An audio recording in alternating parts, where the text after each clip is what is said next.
ओम श्री गणेशाय नमः। जय श्रीमन्नारायण, जय आदिशक्ति माता, जय भोलेनाथ, जय माता पार्वती। दोस्तों, फाल्गुन मास में भगवान शिव, श्री कृष्ण, माता पार्वती, माँ लक्ष्मी और चंद्रदेव की पूजा की जाती है। इस महीने में महाशिवरात्रि और होली जैसे त्योहार आते हैं। फाल्गुन मास में भगवान शिव की उपासना करने से सभी देवताओं का आशीर्वाद मिलता है। फाल्गुन मास कथा का पहला अध्याय। दोस्तों, कथा में श्री मैत्र जी कहते हैं, विदु जी, इतना कहकर भगवान शंकर मौन हो गए। उन्होंने देखा कि दक्ष के यहाँ जाने देने अथवा जाने से रोकने दोनों ही अवस्थाओं में सती के प्राण त्यागने की संभावना है। इधर सती जी कभी बंधुजनों को देखने जाने की इच्छा से बाहर आती हैं और कभी भगवान शंकर बढ़ गए और चंचल हो गए। बंधुजनों से मिलने की इच्छा से बढ़ा पड़ने से वे बड़ी अनमनी हो गईं। सज्जनों के स्नेह वर्ष उनका हृदय भराया और वे आंखों में आंसू भरकर अत्यंत व्याकुल होने लगी।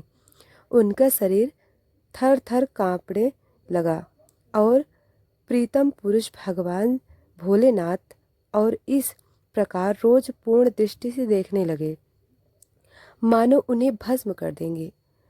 सुख और क्रोध ने उनके चित्त को व्याकुल बेचैन कर दिया था तथा स्त्री स्वभाव के कारण उनकी बुद्धि मूढ़ हो गई, जिन्होंने प्रतिवर्ष उन्हें अपना आधा अंग तक दे दिया था। अनसेट पुरुषों के प्रिया भगवान भोलेनाथ को भी छोड़कर वे लंबी लंबी सांस लेते हुए अपने पिता माता के घर चल दी। भगवान वृषभ राजा को आगे कर तथा छात्र चमार और माला आदि राज्य चिन्ह तथा दंड भी शंकर और बांसुरी आदि गाने बजाने लगे। सानों से सुसज्जित हो वे अपने साथ चल दिए। तंत्र सती अपने समस्तक सेवकों के साथ तक्ष की यज्ञशाला में पहुंची। वहां विपुल ध्वनि करते हुए ब्राह्मणों में परस्पर होड़ लग गई थी कि सबसे ऊंचे स्वर में कौन बोले। सब और देवता विराजमान थे तथा जहाँ तहाँ मिट्टी काट लोहे और सोने के पत्र रखे हुए वहाँ पहुँचने पर पिता के द्वारा सती की अवहेलना हुई। यह कर्ता दक्ष के बहस स्थिति की माता और बहनों के शिव किसी भी मनुष्य ने उनका कुछ भी उनकी माता और बहनें ने प्रसन्न नहीं हुई। वार्तालाप तथा माता और मौसियों के सम्मान प्रयोग दिए उपहार और सुंदर आसन आदि को स्वीकार नहीं किया। सरलोकेश्वरी देवी सती का मंडप यज्ञ मंडप में तो अनादर हुआ ही था, उन्होंने यह भी देखा कि उसे यज्ञ में भगवान शंकर के लिए कोई भाग नहीं दिया गया और पिता दक्ष उनका बड़ा अपमान कर रहा था। इससे उन्हें बहुत क्रोध आया। ऐसा जान पड़ता था मानो वह अपने रोष से संपूर्ण लोगों को भस्म कर देंगे। दक्ष को कर्म मार्ग के आभास से बहुत घमंड हो गया था। उसे शिव जी से द्वेष करते देख जब सती के साथ आए हुए भूत उसे मारने को तैयार हुए तो देवी सती ने उन्हें अपने तेज से रोक दिया और सब लोगों को सुनकर पिता की निंदा करते हुए क्रोध से भवानी ने कहा। देवी सती ने कहा, पिताजी, भगवान शंकर से बड़ा तो संसार में कोई भी नहीं है, तो सभी के प्रिय आत्मा है। उनका एन तो कोई प्रिय है न अप्रिय। वे तो सबके कारण एवं सर्वप्रथम आपके शिव, और ऐसा कौन है जो उनसे विरोध करेगा? किंतु कोई साधु पुरुष ऐसा नहीं करते। जो लोग, दोस्तों, देखने की बात तो अलग रही, दूसरों के थोड़े से गुनाह को भी बड़े रूप में देखना चाहते हैं, वे सबसे श्रेष्ठ हैं, आत्मा मानते हैं। पुरुषों की निंदा करें तो या कोई आश्चर्य की बात नहीं है, क्योंकि महापुरुषों तो उनकी इस चेष्टा पर कोई ध्यान नहीं देते, परंतु उनके चरणों की धूलि उनके इस अपराध को उनका तेज नष्ट कर देती है। अतः महापुरुषों की निंदा जैसा जघन कार्य उन दुष्ट पुरुषों को भी शोभा देता है, जिनका शिव यह 2 अक्षरों का नाम प्रसंग को तत्काल नष्ट कर देता है। अर्जुन की आगे का कोई भी उल्लंघन नहीं कर सकता। महेश का पान करने की इच्छा से जिनके चरण कमल का निरंतर सेवन किया करते हैं और उनके चरण बिंद सा कम पुरुषों को उनके अभीष्ट भोग भी देते हैं, उन विश्वबंधु भगवान शिव से आप मंगल रूप इस बात को आपके शिव दूसरे कोई देवता संभव नहीं है जानते, क्योंकि जो भगवान शिव शमशान भूमियों की माला, चिता के भस्म और हड्डियां पहनने भूत के साथ शमशान में निवास करते हैं, उन्हीं के चरण पर से गिरे हुए निर्मली को ब्रह्मा आदि देवता अपने सर पर धारण करते हैं, वहाँ से चला जाए।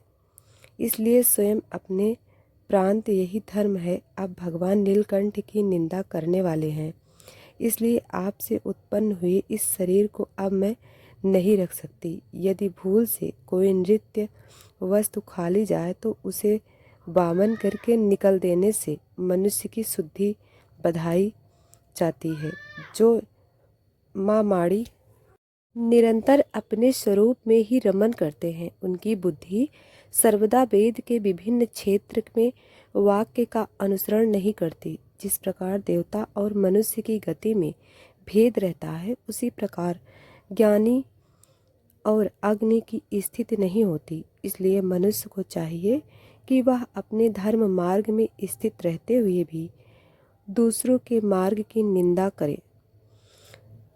किसी भी प्रकार का कर्म करने की आवश्यकता नहीं है। पिताजी, हमारा ऐसा ऐश्वर्य व्यक्त है, आत्मज्ञानी महापुरुष से उसका सेवन कर सकते हैं। आपके पास वह ऐश्वर्य होकर प्राण पोषण करने वाले कर्मठ लोग उसकी प्रशंसा भी नहीं करते। आप भगवान शंकर का अपराध करने वाले हैं, अतः आपके शरीर से उत्पन्न इस निंदनीय देह को रखकर मुझे क्या करना है। आप जैसे दुर्जन के से संबंध होने के कारण मुझे लज्जा आती है। जो महापुरुष का अपराध करता है, उससे होने वाले जन्म को भी धिक्कार है। जिस समय भगवान शिव आपके साथ मेरा संबंध हुए, मुझे हंसी से दक्ष कुमारी के नाम से पुकारेंगे। श्री माताजी कहती हैं, कामदी शत्रु को जीतने वाले विदुर जी उसे यज्ञ मंडप में दक्ष से इस प्रकार देवी सती मौन होकर उत्तर दिशा में भूमि पर बैठ गई। उन्होंने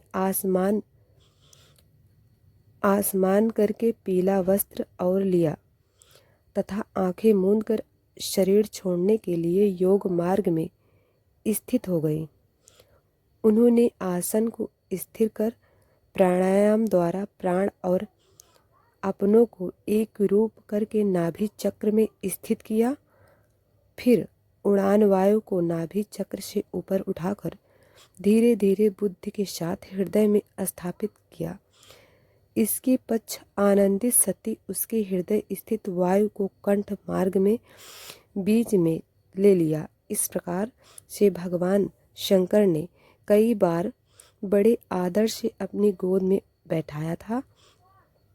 दक्ष पर कुपित होकर उसे त्यागने की इच्छा से सती अपने संपूर्ण अंगों में वायु और अग्नि की धारणा की अपने पति सतगुरु भगवान शंकर के चरण कमल मकरंद का चिंतन करते करते सती ने और सब ध्यान भुला दिया। उन्हें उन चरणों की अतिरिक्त कुछ भी नहीं दिखाई दिया। इससे वे सर्वप्रथम निर्दोष आर्ट में दक्ष कन्या हूँ ऐसे अभिमान से भी मुक्त हो गई और उनका शरीर तुरंत योग चल गया। उसे उस समय वहाँ देवता आदि ने जब सटीक एवं पृथ्वी ताल पर सभी जगह फैल गया, सब और यही सुनाई देता था। हे दक्ष के दुर्व्यवहार से कुपित होकर देवाधिदेव महादेव की प्रिया सती ने प्राण त्याग दिए। देखो, इस दक्ष प्रजापति की संतान है, फिर भी इसने कैसी भारी दूसरा दुर्दशा की है।